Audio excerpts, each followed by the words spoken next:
The tensions between China and the US have been boiling slowly, and now they have finally reached a breaking point. With different aggressive maneuvers in recent months in the Taiwan Strait and South China Sea, their tensions have become conflict, as China now attacked a US oil tanker. The morning of September 23, 2025, was a shocking one for the South China Sea. To anyone, it might have seemed like just another day in these contested waters. But they didn't expect that it would end up hosting one of the most shocking military confrontations of the decade. At the heart of it all was the Liberty Sentinel, a massive US oil tanker carrying 550,000 barrels of crude oil worth more than $42 billion. The ship's destination was the US base at Puerto Princesa, Palawan, an important outpost for sustaining American operations through the Pacific. Escorting it was the USS Barry, a $2 billion Arleigh Burke-class guided missile destroyer armed with cutting-edge Aegis defense systems and manned by a crew of 370 sailors and Marines. Together, these two vessels represented a floating lifeline of strategic importance. But they were sailing straight through Beijing's self-declared wall of control, which was waters that China has long claimed as its own, despite the international rulings. This time, the People's Liberation Army Navy decided to make a statement. At 9:45 a.m., a Chinese Type 052D destroyer lurking beyond the radar horizon broke the stillness. Without warning or provocation, it unleashed 12 YJ-12 supersonic anti-ship missiles, each capable of traveling at nearly Mach 3. The missiles streaked across the sky with 450-kilogram warheads of destruction locked on the Liberty Sentinel. On the USS Barry, alarms screamed to life. The ship's Aegis combat system, which is the brain of modern naval warfare, snapped into action. Vertical launch tubes opened, and a flurry of standard missiles rocketed upward, meeting the incoming YJ-12s in the stratosphere. For a moment, it was a deadly dance of fire and counterfire. 10 of the 12 missiles were intercepted mid-flight, with their destruction lighting up the sky like artificial thunder. But 2 slipped through the attack. Seconds later, China had struck the Liberty Sentinel. One missile punched through its starboard hull, and another slammed into the fuel storage tanks. The sea erupted in a towering fireball, and flames soared hundreds of feet into the sky as black smoke blanketed the waters. The explosion was visible from satellites overhead. 3 American sailors lost their lives instantly. 12 more were gravely injured, their vessel engulfed in a sea of burning oil. The USS Barry's crew fought valiantly, lowering lifeboats, dousing flames, and pulling survivors from the water, but their damage was done. In Beijing, state media was happy about their success. Officials called it a defensive success, portraying the strike as proof that China would challenge American naval dominance. They didn't realize that America wasn't going to take this attack lying down. By 10 a.m., the US government had classified the attack, not as an accident, but as an act of war. The mood in Washington shifted from shock to fury. Orders were transmitted directly to the Pacific Command, which was to retaliate immediately. Within minutes, a $2.5 billion response plan was in motion. 2 EA-18G Growler electronic warfare jets lifted off from Guam, and their mission was to blind Chinese radar and communications. At the same time, 2 B-2 Spirit stealth bombers, each a flying wing of near-invisible precision worth over $2 billion,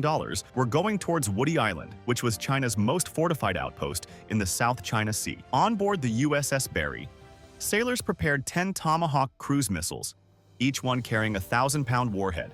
Their targets were Woody Island's runway, command centers, radar stations, and naval facilities. At 10:42 a.m., the counterstrike began. The Growlers arrived first, sweeping the electromagnetic spectrum clean. Then within seconds, Chinese radar screens turned to static, their command channels choked by waves of jamming interference. Chaos filled the PLA Navy's control centers, with commanders shouting into dead radios as radar operators scrambled in confusion. Then came the B-2s, silent and unseen. At 36,000 feet, they released 8 30,000-pound GBU-57 bunker buster bombs, the heaviest non-nuclear weapons in the American arsenal. The bombs tore through reinforced bunkers and radar domes like thunderbolts, collapsing hardened shelters and silencing the entire defense grid in minutes. From the sea, the USS Barry joined in. 10 Tomahawk missiles roared off its deck in a synchronized barrage. 4 slammed into Woody Island's 2,700-meter runway, carving out craters more than 50 feet wide and rendering it completely inoperable. 2 more struck fuel depots, igniting over 1 million gallons of aviation fuel in a chain of explosions visible from 70 miles away. The rest tore through the naval port, obliterating ammunition depots and gutting 2 Chinese corvettes moored at the docks. By 11:05 a.m., the island, which was once hailed as China's unsinkable fortress, was an inferno. The human cost was staggering. Over 150 Chinese military personnel were confirmed dead, 325 wounded or missing, and many were trapped beneath collapsed hangars and command bunkers. 22 J-11 and J-16 fighter jets lay in twisted ruins across the scorched runway, alongside radar systems and missile launchers reduced to molten debris. In under 30 minutes, the Chinese military had suffered its worst single-day loss since the Korean War. The US had paid its own price. The Liberty Sentinel's entire cargo, carrying 550,000 barrels of oil valued at $42 billion, was lost to the sea. 3 sailors were dead, 12 wounded, and the USS Barry bore deep scars from its defense. Although America had been hit, America had hit back harder. The global response was immediate too. In Tokyo, Manila, and Hanoi, leaders watched footage of Woody Island in flames, reassured that the US still possessed the resolve to uphold freedom of navigation. In Beijing, state television went dark for hours. Analysts quickly called this confrontation the reversed Pearl Harbor. China had struck first, but it was the US that ended the day standing tall. In just a matter of hours, Beijing's illusion of naval invulnerability had been shattered. But as the conflict worsened, analysts saw that this wasn't sudden. Instead, it was a buildup of different aggressive maneuvers that happened recently. China has been claiming that the US ships are illegally entering its waters, while the US always says that it is conducting routine freedom of navigation operations according to international law. They never directly attacked each other, but the conflict was clear. The waters of the Indo-Pacific have never really been peaceful, but in 2025, they have grown sharper. In September, for instance, the destroyer USS Higgins sailed the narrow corridor of the Taiwan Strait, a passage Beijing regards as its internal channel, while Washington and its allies treat it as international waters. Chinese authorities accuse the Higgins of troublemaking and provocation, suggesting that the US vessel's transit had been closely monitored and warned by both air and naval forces. In short, it was meant to be a routine navigation to one side, but it became an active challenge to the other. Then, shift back a month to August. The Higgins again surfaced in tension-laden waters, this time near Scarborough Shoal. This is a small reef claimed by the Philippines, but heavily contested by China. Here, the US Navy declared a freedom of navigation operation to assert passage through what it sees as international waters. China's Southern Theater Command didn't accept this statement. It said that the Higgins had illegally entered China's territorial waters without approval and that Chinese warships and Coast Guard vessels tracked, monitored, and warned the vessel to leave. Earlier in the year, in April 2025, other accounts emerged of a Chinese fighter jet flying dangerously close to a US Navy destroyer in the South China Sea. The footage published by Beijing showed a carrier-based Chinese J-15 in a very close formation with what appears to be a US F/A-18 aircraft. The US officials didn't exactly admit it, but only said that they routinely operate in the vicinity of foreign aircraft and ships in international waters and airspace in the Indo-Pacific. These aerial close-call encounters add another layer to the maritime drama between the US and China. What is clear across all these incidents is the changing risk calculus. The confrontation near Scarborough Shoal followed a far more reckless event earlier in August. 2 Chinese vessels collided while chasing a Philippine patrol ship in the same area. The incident showed how quickly these maneuvers meant to assert control can ripple into damage, embarrassment, and alertness.